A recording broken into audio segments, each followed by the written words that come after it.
Crazy Red Emu here with a new book review. Now, I was going to do 101 Dalmatians, but then I saw the cardboard cutout at Walmart for Hunger Games. So I was, and before I hadn't been interested in it, but I saw the chick with the bow and arrow, and I was like, I like arrows and bows, so I'll give it a shot. Bought it and was reading. I read it on break, during lunch and stuff.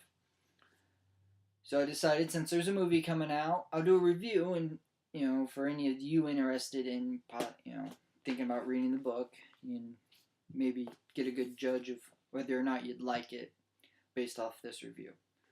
Now, I'm not going to go too deep into it because I don't want to ruin the book or the movie, especially with it coming out just new.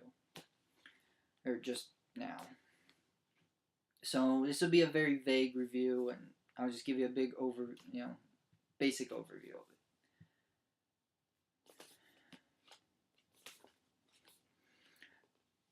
Basically, it's a post-apocalyptic world, right? It's set in America, but a bunch of natural disasters and wars and stuff decimated everything. And so you got, in the end, you had 13 districts with the capital being in control. And capital was District 1.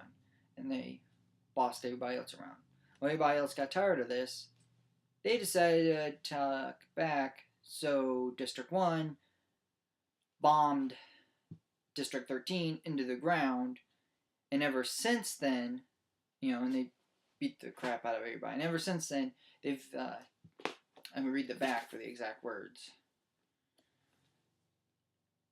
The capital is harsh and cruel and keeps the districts in line by forcing them all to send one boy and one girl between the ages of 12 and 18 to participate in the annual Hunger Games, a fight to the death on live TV.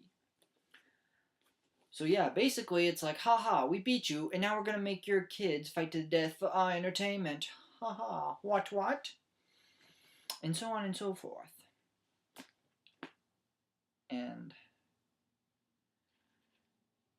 during their little random picks, they picked our main character, Katniss Everdeen, a 16-year-old girl. They pick her sister, so she volunteers in her place.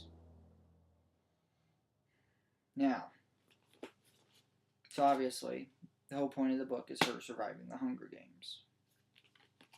Now, this story is character driven.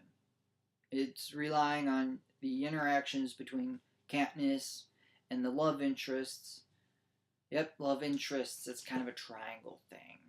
I don't really care for that. So, that's that part of it. I'm here for the killing. So, now, like I said, it's character based. So the world is kind of weak. I say that like she comes from the coal district, District 12, which mines coal, and they make it sound as if it's a small, like one city sized district. And coal is mostly mined here in the States, like in Kentucky, in the hills, At least the coal mines I know of, but that's because I have relatives in Kentucky. So I keep thinking of Kentucky type settings, and I keep wanting to give them southern accents in my head, which would have made the book totally better. Because let's face it, if a girl fighting to the death, some regular girl, you don't really, you don't see it. It's just, I mean, if you think about it, it doesn't work for me. But you give her a southern accent, and she's kicking all sorts of ass. Another problem was this district's supposed to be poor. Poor as dirt. And there's this moment, and I know it's in there just to build character between the baker's son and the Katniss, but it has him accidentally dropping bread in the oven so he can, and the mom tells him to feed it to the pigs because no one will buy it.